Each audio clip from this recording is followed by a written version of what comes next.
Welcome to the Photo Diaries podcast. I'm your host, Grace Costa, a photographer of over 2 decades and a business and marketing mentor for commercial photographers. If you're looking to build a booked out business and become an in-demand photographer who is respected and valued, you're in the right place. Thanks for joining me today. Let's open the latest diary. Hi friends, welcome back to the podcast. Today's episode is a different one. It's actually all about one particular Australian well-known photographer. You may have heard of him, Trent Parke. He is one of the only Australian photographers who is a member of Magnum. Go and look up Magnum if you've never heard of it. You will really be blown away by all the magnificent photographers, street photographers, documentary photographers of our time inside that collection. And it is a recording of the class, the workshop that I attended, taught by Trent Parke at the National Gallery. I apologize for the audio. It's not perfect. I didn't know how to fix it any better than what I have. So take a listen. If you're really interested in learning more about Trent Parke, you will just go with it and listen anyway. There's still good enough audio, and I hope you enjoy this episode. Trent Parke was born in 1971 and raised in Newcastle, New South Wales, Australia. Using his mother's Pentax Somatic and the family laundry as a darkroom, he began taking pictures when he was around 12 years old.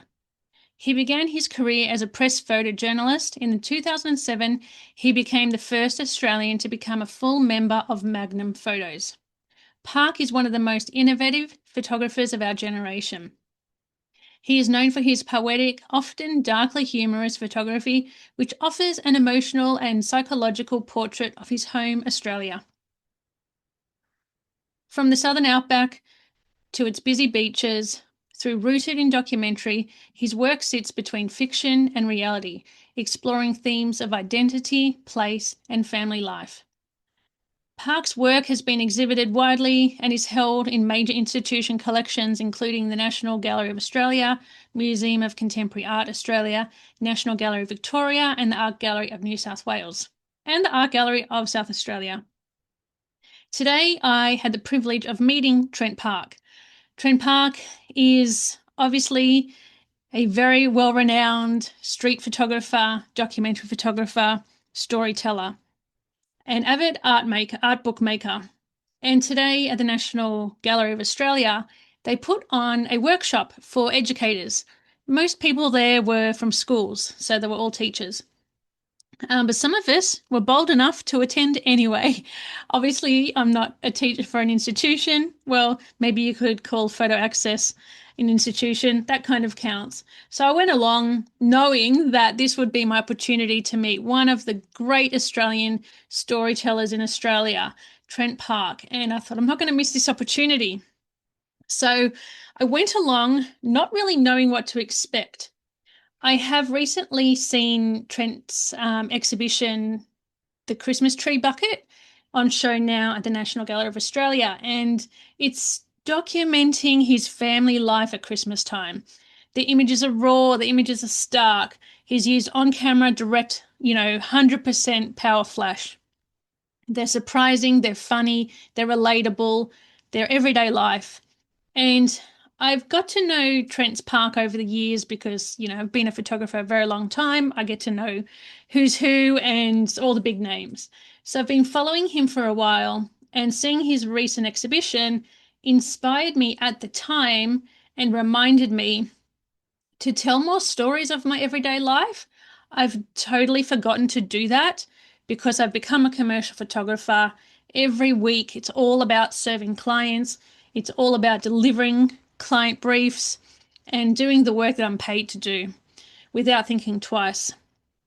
And when I saw the exhibition, The Christmas Tree Bucket, it reminded me, and I said to my friend who I went there with, I just have to take more pictures. I just have to take pictures of ordinary life. Why aren't I doing that? So I had to be there today. I had to be in the room.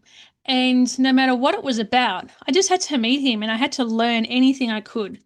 So today I have some audio of the class, of the workshop he put on, and there's so much good insight about how he tells stories, how he considers his work, what's important to him as a photographer, and the angles he thinks about when it comes to telling stories using a camera.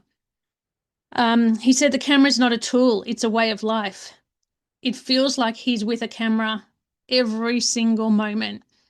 You'll see him developing film on the beach side while he's camping, or the back of his ute, or the back of his, van with his wife. Any place he can make a darkroom and throw some chemicals on a roll of film, he will do it. And he's always tracking and developing the film so that he can track what needs to be shot next, what's the next part of the story that he wants to tell. He's interested in the human condition, real life stories, unpredictable moments, and you can see that in a lot of his work. He's got plenty of books, plenty of exhibitions. You can go to magnumphotos.com and have a look at his work through there. He's shooting without thinking. It feels so instant for him.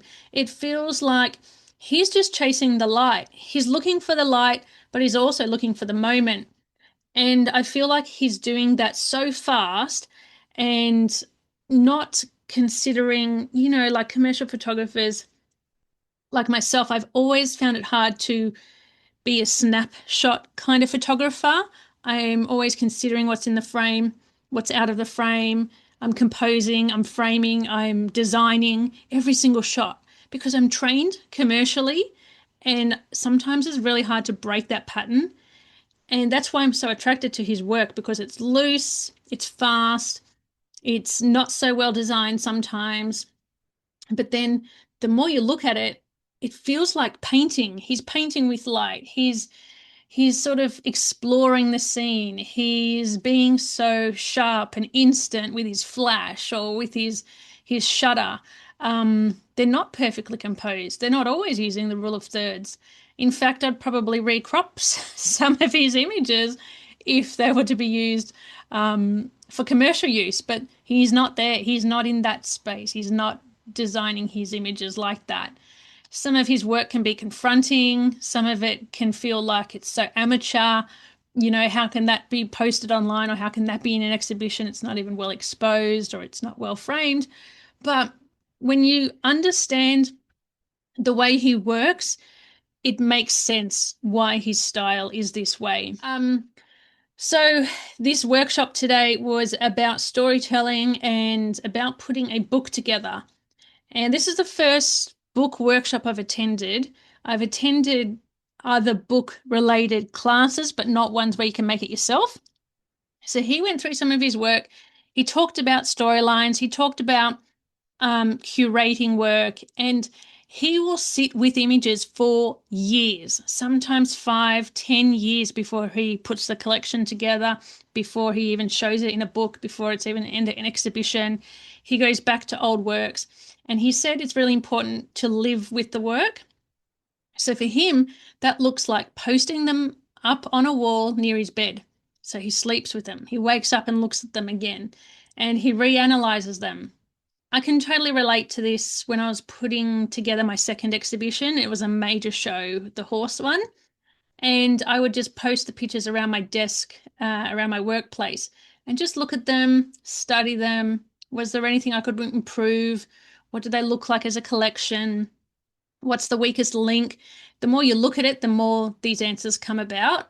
And so hearing him say that, I could relate to that because I've done that too. He was talking about when we were going to put our books together, what's the story you want to tell? What's the main story you want to tell here? And at times when I've put a body of work together, you feel like you're kind of making up the story at the beginning. You don't really know necessarily, especially if you haven't intentionally put the work together. And I remember when I was at photography school, you'd have to pick a theme, create a body of work, and then talk about why you did it and what it was about. And I would always make it up because I never really knew why I took the shots and what that series was about.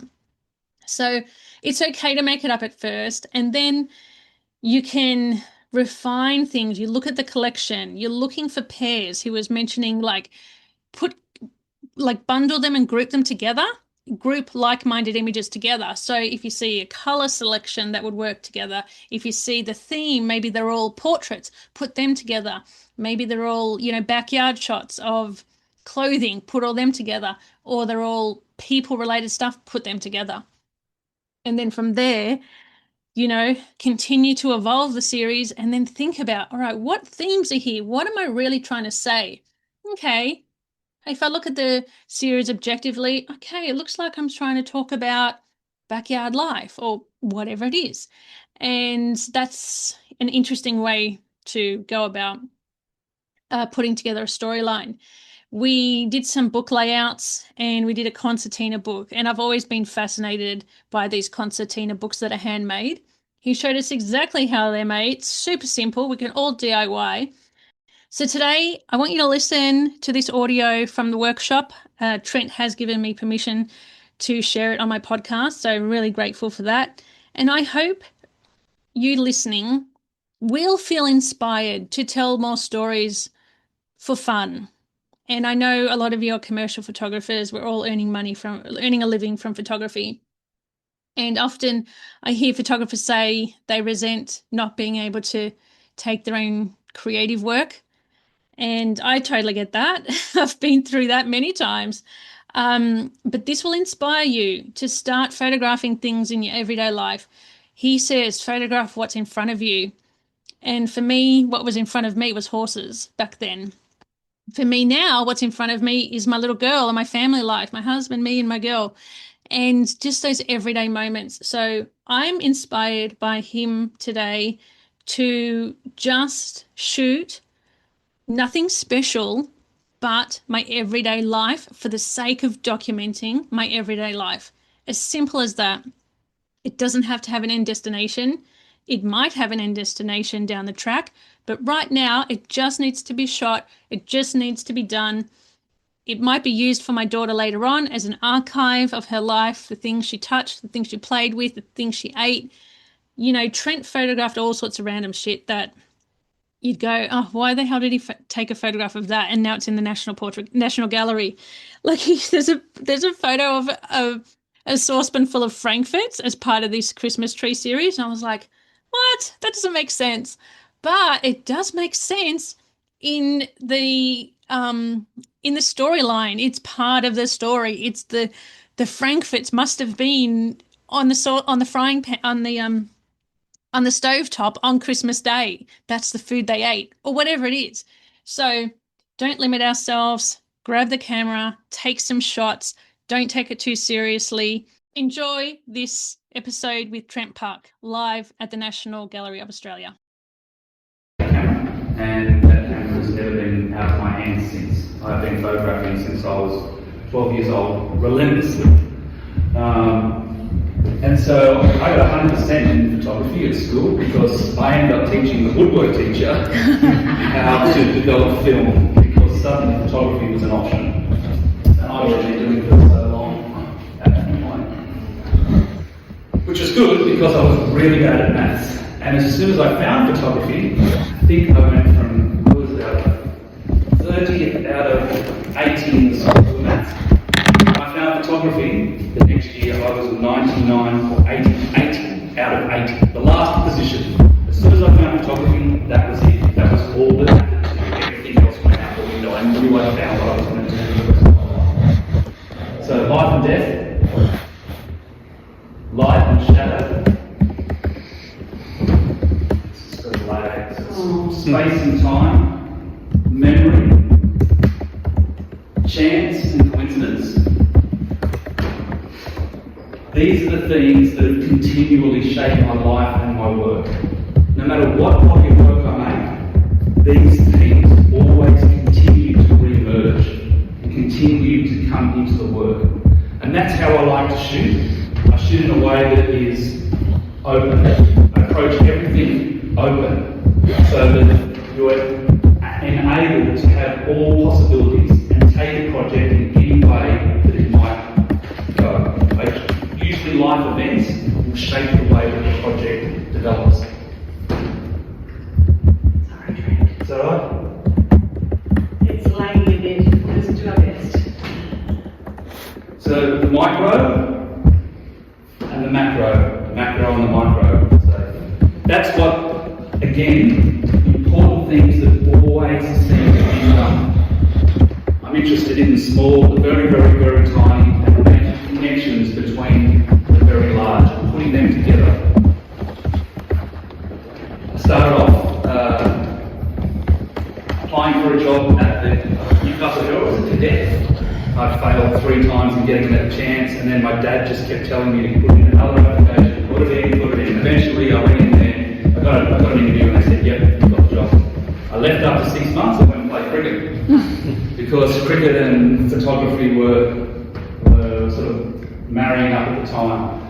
Eventually I came back from playing a season of cricket in England and worked on a country paper. I was given the job as the head photographer. I was the only photographer, but I did everything. Advertising, sport, news, and it taught me to learn to think fast on your feet. You had to go to a job, you had 5 minutes, how am I going to get something picture, come back, process the films, wait on to the next job. This was like the first, I was then offered a job on the City Telegraph. They saw the pictures that I was taking in this country town. I got offered this job in the Telegraph. I came to Sydney, and the best piece of advice I got was every single job you go out on, no matter what, has the chance to be a front page picture. Everything. And so that's probably the biggest, most important lesson that I was ever given, because no matter if you're going to a check presentation or photograph of the Prime Minister, you had to come up with something. And that's how I approached life from that point on.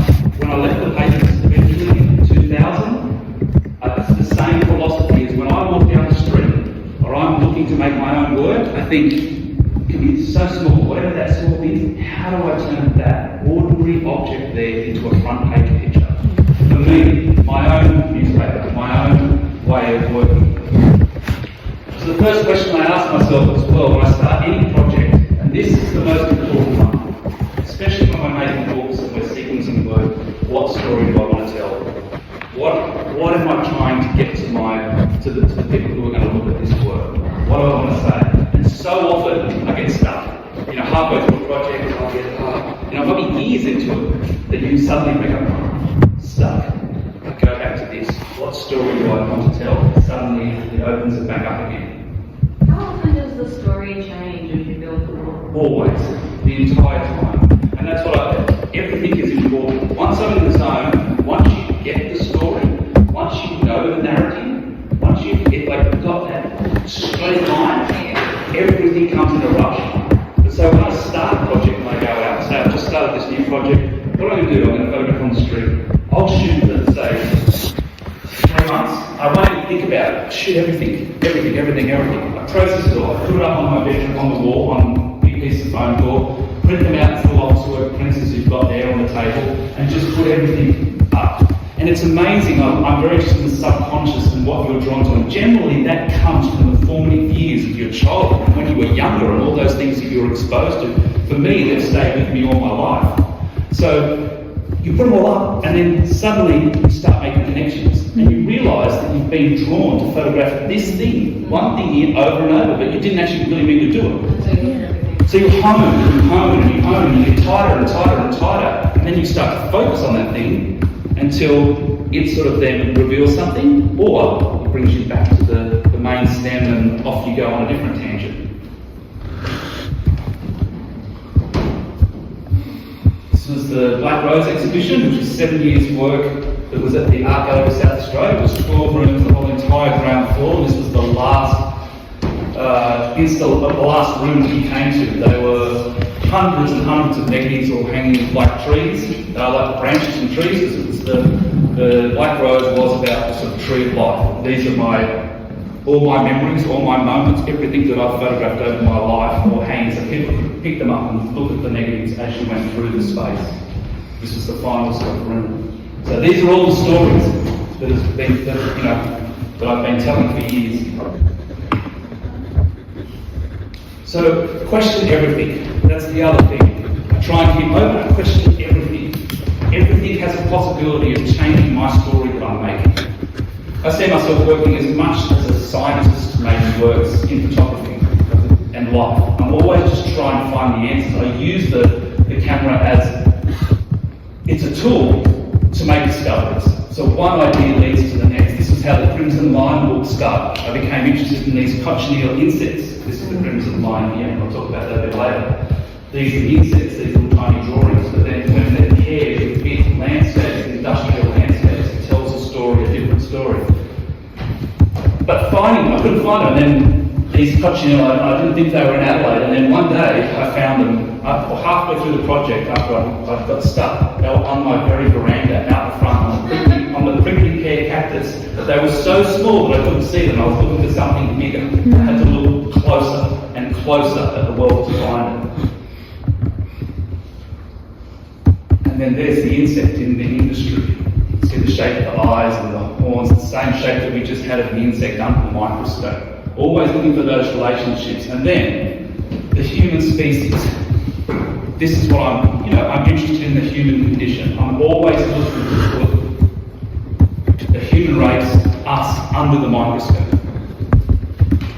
Why are we here? Where are we going? What happens next?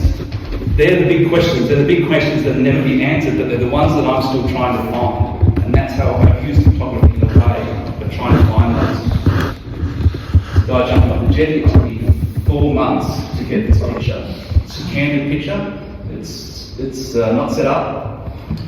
So just these pictures here. This is part of the Black Rose series.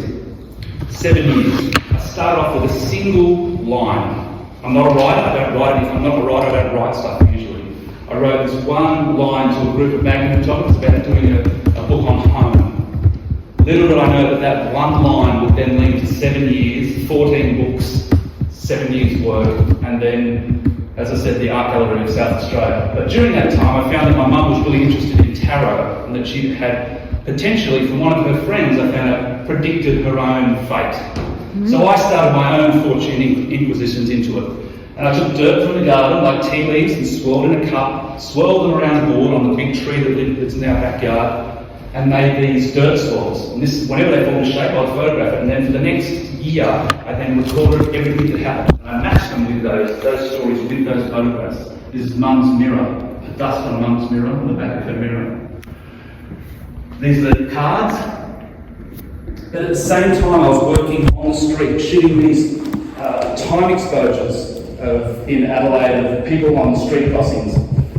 3, 4, 5, 6, 7, 10, 20 seconds, experimenting with light and time. So these are cars racing past them that hit with light. Light's been very important.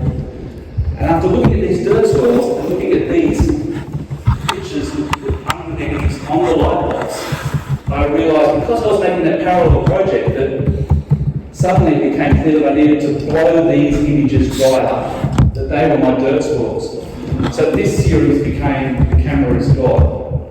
And so each of these pictures was for the dark hub, for the biennial. We had like 80 of them from floor to ceiling on the wall, but they became so big. So they're for me like we are just stardust, that we are grains of sand. We only here for a very short amount of time.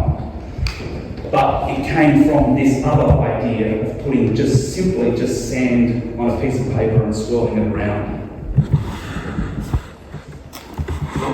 So, question. Yes. You didn't have the meaning for that series yet. After you had the meaning came together after you started looking at the images closer. Yeah. Yes. And so then I would just go out and I let the reason it's called The Camera is God is because I would wait for everyone to bank up in the street corner. I'd hit the shutter, and the shutter would just go off while they were standing. So whoever walked into the frame at that time was completely reliant on them on the other side of the road. I wasn't even pressing the shutter, and it would fire off 36 frames. So I would go back that night, process. So I always processed every single roll of film in the tank. So 8 films in the tank. I processed hundreds and hundreds of rolls of film, and then the editing process of then putting them all on the light box, peeking out those from the tiniest points.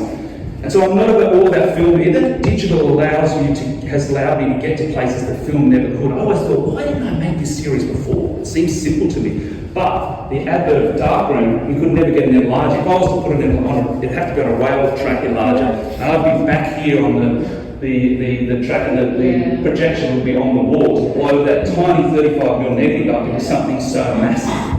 But the high-powered scanners now allow me to do that, and I was able to pull those tiny fragments out and then, reproduce them digitally.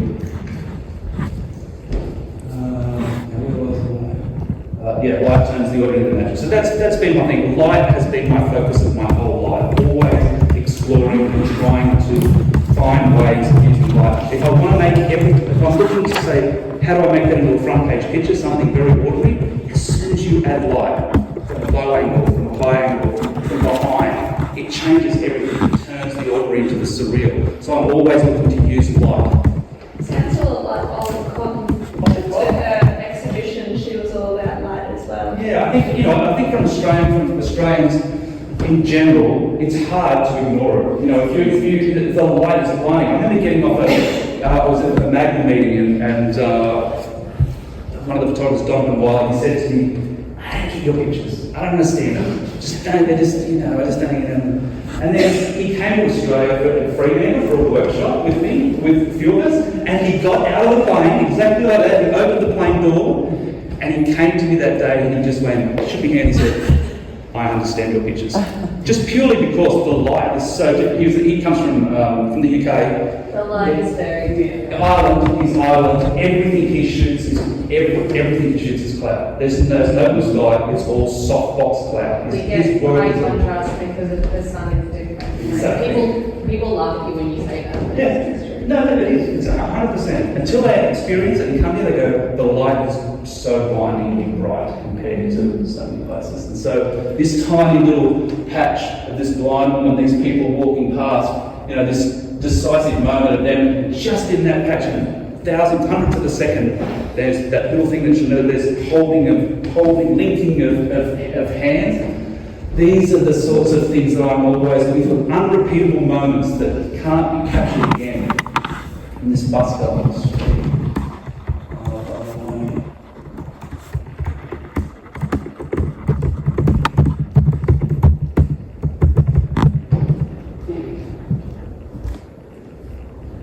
Sharp light, this man completely off the ground in his shadow from Dream Life. Moving bus, which took him 3 months, going back to the same spot over and over and over and over again. It's still a picture that I can't understand. It's a bus moving through the crossing, and all the people standing on this side of the road, I had to go at the time of rush hour, their shadows have all been projected onto the bus, but their shadows are still, even though the bus is moving. And then I was trying to get all those people on the other side of the road lined up in those other boxes. I couldn't see that. So at the time, this is something that only photography only can reveal. Because in real time you can't see it. That's what I love about photography. The white man blown out using highlights, waiting for a man in white to walk through the shadow area, which is now being sort of confused a lot. And be able to do everything. Mistakes often lead to better outcomes. Meryl and I, we did the book called The Seventh Way. Unfortunately, it's not here. We're talking about sequencing and how the ideas are between the seventh way. We bought underwater cameras. We wanted to do this body of work of swimmers under the waves. At the time, nothing had been done like it. We couldn't work out a way. We started, we bought cameras, pictures were blurry, out of focus, and then one day I accidentally left the battery out of the camera, upside down, so it fired off at this rapid rate. It was thousands a second, which we didn't think was possible that we could develop underwater with light at that stage. So, but when we went back to our friend's place up here, we brought focus in our developing, we over-processed it, and I'll never forget that moment. We pulled it out, and we pulled them out of the tank, and here were these images that were so sharp. This is Kirribilli, where we were processing our films back in the day. So were the negatives really dark? They were just pushing at low shutter speeds. Yes, and because we could, there was not enough light. But then it was basically pushing into a ridiculous amount. But the upside down battery, it made the camera shoot at its default setting, which was the highest shutter speed that it could do. Okay. And then we all of a sudden had these sort of metallic images that we could see, and then we got to that point. So the act of doing is the most important thing. Whenever you're feeling like you've hit a wall, you just have to go out. You just have to go and do it. Something happens. Life always changes.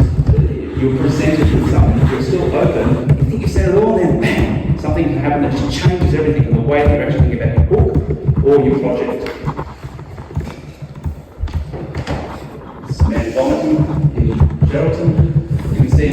same shape as the champion trophy sign. I saw it when it happened, and I didn't understand. I knew visually something had happened. I'd been to this place 3 days in a row, there was nothing, it was dead. And then all of a sudden, I was standing there, and this guy came along, and he fell asleep right in front of me on the road. I loaded both of the knees up, and then about half an hour later, this is what happened. He woke up and vomited. And so I knew something had happened. It was only until I saw the negative part that I was like, that's what it was. He ended up in the champion vomiting sign. If you don't, if you deserve the best. This is what I love about street photography. You come around the corner, you don't know what you're going to find, what's going to happen. It might be a cliche, for me it's an important cliche, but the camera's not a tool, it's a way of life. It's how I work, it's how I make discoveries in the world. Processing films as we travel around the country. For 2 years, processing outdoors, we get to caravan parks, we do what you've got right now. We print out these tiny little prints, which is how this is how I made it in the tent. The negatives and discouragement ongoing. That was our life. It was where could we find somewhere to hang them? How could we process them? I just used a lot of stuff. Sometimes I even just used river water, like fresh river water that was dirty. And where we stayed with pig hunters for 6 weeks on the banks of the river in this tent. And that's how I processed the negatives. So I was going to have to see what I was getting. It was very important to me. On a sand island in Fraser Island. Can this come out in the book? And so you'll see on this negative here hanging down the middle, you see these circular dots. That actually became the first picture in the Minutes to Midnight book. I'll talk about later in the sequencing. That's that picture there. And you see the circular shape of it? That's what it is. So the whole way around, we processed and it was really important because I needed to see what I got. So all the failures, all disappointments, missed moments, coupled of course with the elation that comes with continually working away at something until you make that single discovery. That's what I look for, making discoveries. That's what it's all about for me. That's what photography is. It's not about actually making work for anyone else. I'm in the zone. I'm purely trying to find out something. I'm trying to make a new discovery for myself about life, or about photography, or about the way something looks. That's what it is. It's the whole thing is an investigation into the way I live, the way we are. And someone nothing asked me before, well, what do you think that people were made of this or this? I don't think about anything. It goes on the walls and it's kind of a shock in the end because it's not what I do. It's trying to find something, and that's then how eventually work through the books and so forth. This guy jumping off the jetty. Little did I know, it took, as I said, that was like 4 months, and this one guy just came running along. He did a backward somersault. There was only 2 people that day, and it was the last one after 4 months of trying to get this picture. And that was him going into the sunset with his finger, just at that split second about to hit the fading sun that is disappearing at that moment. So I just wanted to ask, because like a lot of what you're showing and what you talk about is that idea of a decisive moment, and you're capturing that moment. Maybe you'll talk about this at the end, but with like AI and construction coming in so much, and what's real, what's fake. Do you have any thoughts on I that? have a lot of thoughts on it. And I'll go through, what's the point? What's the point in someone, when I came out of these shows, I was like, why didn't you just bring someone, get someone, walkie-talkies down on the end of the jetty, get them to go and do it. Yeah. It's not what it's about for me. Yeah. That's not the challenge. That's not what I live for. So is it important for your audience to know, like, I was there at that moment, I kept going back? I think that's obviously important. Right? It is. I think it is in the context of when you finally get that image. Yeah, for sure. And that I would never look at a film. Yeah. Because I had to look at the back of the camera because the sun is so bright. Yeah. And the sun is, it's changing, like the density every second it drops. You're going from 8,000, 4,000, 3,000, 250. It's dropping, and it shows the aperture, ASA. You're trying to quickly manually get that to go as well. Film, I would not have been able to get the picture. That's it for today's episode. If you found it valuable, I invite you to leave a review so more people can find this podcast, or simply subscribe to be notified when each new episode drops. Until next time, see you later.